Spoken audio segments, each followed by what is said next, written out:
It's got to that point in the game cycle where you've finished your journeyman save, you've taken your club from the bottom to the top, and now you're looking for your next adventure. But you've come to the right place. Here are 5 Football Manager challenges that I think you should try out. I've attempted all of these challenges with varying degrees of success, and as you can see, some of them are quite difficult. Challenge number 1. We're not going to leave that in. We're going to take that out. If I've left that in, I don't know why. The first challenge we have in today's video is the Pentagon Challenge. To complete the Pentagon Challenge, you have to win the 5 Club Continental Championships, which will take your journey across the globe in Football Manager. You'll have to win the UEFA Champions League, the Copa Libertadores, the AFC Champions League, the CAF Champions League, and the CONCACAF Champions League. So that'll take you to Europe, South America, Asia, Africa, and North America. It's a difficult challenge, but it is a fun one. The amount of different tactics and players in club competitions, the level of clubs that you manage on this journey, mean it's one that always feels fresh and can take a long time to complete. The second challenge in today's video is the Glory Hunter Challenge. You've probably seen every content creator attempt it at some point, mostly made famous by Dr. Benji, and this challenge is focused around the top leagues in Europe. To complete your hunt for glory, that's awful, isn't it? To complete your hunt for glory. This challenge will take you across Europe as you look to win the top 5 leagues and domestic cups, so you'll have to manage in England, Spain, France, Germany, and Italy on your way to glory. But not only that, you also have to win the Champions League, Europa League, and Conference League, and maybe even the Club World Cup. So there really is no time to waste. You need to be winning trophies from the off. Put yourself in a good position to hopefully win the Conference League early on, because that's one you want to get out of the way. You don't want to be coming back for the Conference League when you're already fighting right at the top for Champions League. This challenge is obviously great for quick moving saves. You're always managing top teams and top players, but be careful. Those players who were your heroes might come back to bite you in those late European finals. If you watch the Twitch or the TikTok, _,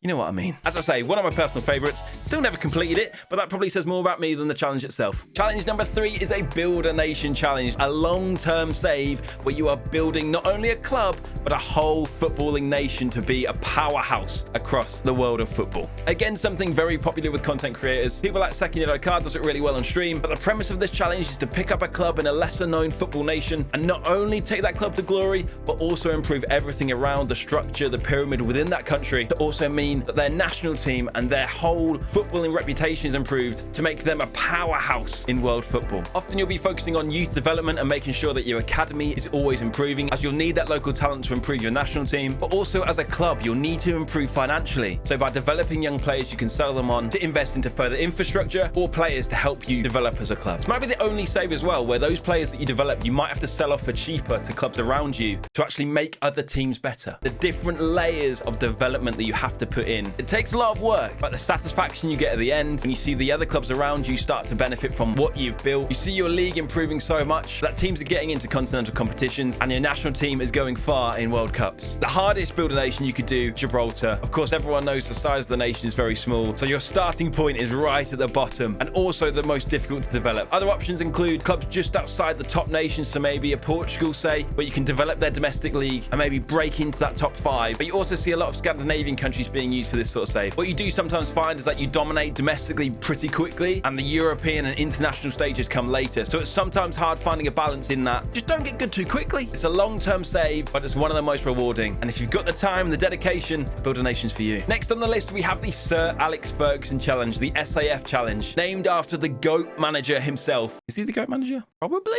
It's all based around his time at Manchester United. Now, don't panic.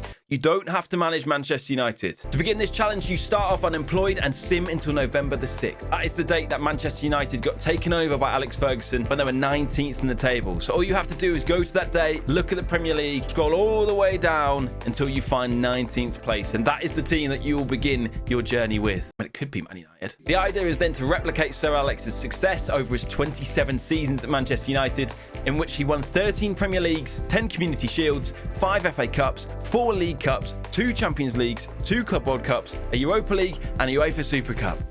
Good luck. The last challenge is actually the best. We're doing this on stream soon. Next, we have the Director of Football Challenge. Now, this is something that I haven't yet tried, and I definitely want to get on board. In this type of save, you do not have any control over transfers whatsoever. You leave it all to your Director of Football. All you are in charge of is managing the team. Now, don't get me wrong. We all know that finding the next wonder kid or spending big on a world-class player is one of the best things to do. However, if you want a bit more of a challenge and you've maybe bought everyone you want to buy, leave it to the powers that be above you you to get your players, but also handle transfers out as well. You need to make sure that you're flexible just in case one of your star players disappears like that, and mainly learn to maximize the potential of the squad at your disposal. One season you might be focused on being a pressing tiki-taka team who plays really gorgeous football and gets lots of great results by dominating games. But at the end of that season, the director of football brings in a target man, sells all your technical central midfielders, and suddenly you're playing wing play. Of course, normally a director of football has a style of play anyway, so that shouldn't happen, but you have to be flexible in case it does. You've got to make sure you can build a solid unit and constantly evolve your side to make sure that no matter what happens in the transfer market, you are maximizing the potential of the squad you have. I can see this being really fun, but also quite frustrating. So if you give it a go, let me know. Of course, there's no right or wrong way to try any of these challenges. You can increase or decrease their difficulty depending on which club you start at and what coaching badges as well. But at the end of the day, FM's all about having fun. If I've missed a challenge that you think I should have mentioned, make sure you leave it in the comments down below as well. Head to TikTok and Twitch, follow @JoshPeach_, subscribe to the FIFA channel for more Football Manager content, and I'll see you very soon.